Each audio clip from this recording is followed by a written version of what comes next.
3 برس شیب بنی ہاشم کے تو قید ہے، 3 برس، اور یہاں کی قید پر قیاس نہ کریں۔ یہاں تو جیل میں کھانے کو ملتا ہے، راشن ملتا ہے، جیسا بھی ملتا تو ہے نا، اور لیڈروں کے لیے تو class A class B class ہے۔ اب تو ان کا تو لیڈر تو لوگ جب آتے ہیں جیل کاٹ کر معلوم ہوتا ہے کہ شاید کسی صحت افزا مقام سے تشریف لا رہے ہیں۔ وہاں کیا تھا؟ ٹوٹل بائیکاٹ، ایک گھاٹی، ادھر پہاڑ ادھر پہاڑ، دونوں طرف جو ہے پہرے، کوئی کھانے پینے کی چیز اندر نہیں جائے گی، اور پورا خاندان بنی ہاشم، وہ بھی کہ جو ایمان نہیں لائے، وہ قبائلی زندگی تھی نا۔ بنو ہاشم چونکہ حضور کو پشت پناہی چھوڑنے کو تیار نہیں ہوئے، ابو طالب نے آخری وقت تک بھی ساتھ نہیں چھوڑا۔ ہاں، آخری وقت کے قریب ایک بات ہو گئی تھی، ایک مرتبہ تو ہوا کہ وفد آیا ہے قریش کا کہ اپنے بھتیجے کو روک لو، وہ ہمارے معبودوں کی توہین کرتا ہے۔ ابو طالب نے بلایا اور آپ سے کہا کہ یہ کچھ اپنے رویے کو بدلے۔ آپ نے فرمایا چچا جان، اب تو چاہیے میرے ایک ہاتھ پر سورج اور دوسرے پر چاند رکھ دے، میں اپنے اس مشن کو چھوڑ نہیں سکتا۔ یہ ہے استقامت۔ اور ابو طالب کے عین انتقال کے وقت جو معاملہ ہوا، جب وفد آیا ہے کہ ٹھیک ہے اب ہمارا جو ہے صبر کا پیمانہ لبریز ہو گیا ہے، اب ٹھیک ہے آ جاؤ میدان میں، تم بھی ساتھ چھوڑنے کو تیار نہیں ہو۔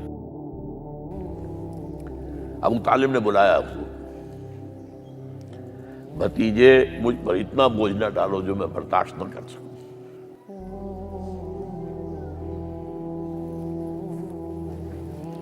حضور کی آنکھوں میں آنسو آ گئے۔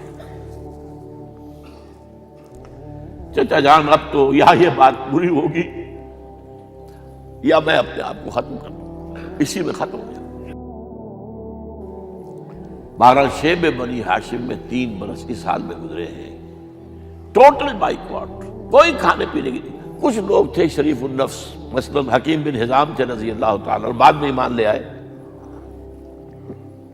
حضرت خدیجہ کے وہ رشتہ دار تھے، وہ پہاڑ پر چڑھ کر ایک طرف سے رات کی تاریکی میں، دونوں دروازے تو بند ہیں، پہاڑ پر چڑھ کر چوٹی سے نیچے اتر کے کوئی چیزیں کھانے پینے کی دے آئے تو دے آئے، بس صلی اللہ علیہ وسلم۔ کوئی اور ایک آدھ ہوگا ایسا۔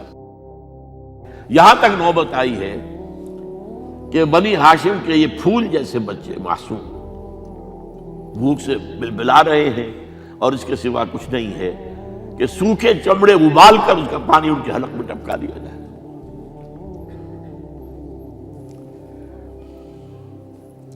اور جو ہوا وادی طائف میں، جب مکے والوں نے فیصلہ کر لیا کہ آپ قتل کر لو، ابو طالب بھی فوت ہو چکے ہیں، اب کوئی اندیشہ نہیں، کوئی خانہ جنگی شروع نہیں ہوگی، کوئی انٹرا ٹرائبل وار نہیں ہوگی،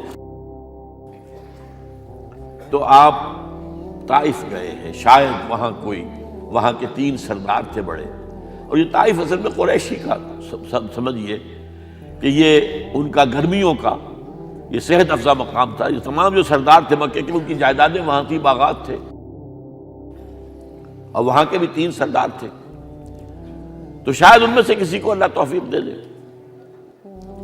وہاں گئے ہیں اور صرف ایک ساتھ ہیں، حضرت زید بن حارثہ، حضرت ابو بکر بھی ساتھ نہیں، سائے کی طرح ساتھ رہنے والا بھی ساتھ نہیں تھا۔ وہاں جا کر جو آپ نے تینوں سے بات کی ہے، تینوں نے وہ باتیں کہی ہیں جو کلیجے کو چیر جائیں۔ تمہارے سوا کوئی اللہ کو نہیں ملا تھا رسول بنانے، جاؤ چلے جاؤ۔ ایک کہتا ہے فوراً چلے جاؤ یہاں سے، اس لیے کہ ہو سکتا ہے کہ تم سچے ہو تو کہیں میں تمہاری توہین نہ کر دوں، اور یہ بھی ہو سکتا ہے تم جھوٹے ہو تو جھوٹے کو میں منہ نہیں لگانا چاہتا۔ 3 دن کی یہ سختی، اور اس میں کیا ہو رہا ہے؟ اسٹریٹ ارچنز جو کہلاتے ہیں ہمارے یہاں، ٹھوکرے گلیوں کے، انہیں اشارہ کر دیا ذرا ان کی خبر لو، اب وہ پتھراؤ کر رہے ہیں۔ جیسے ہمارے ہاں کوئی آ جاتا ہے، کوئی نیم پاگل یا کوئی اور کسی طرح کا مست قسم کا آدمی، اور اس کے اوپر چھوکرے چاروں طرف ہوں اور ستا رہے ہوں، یہ نقشہ تھا اور طائف کی گلیاں تھیں اور محبوب رب العالمین تھے۔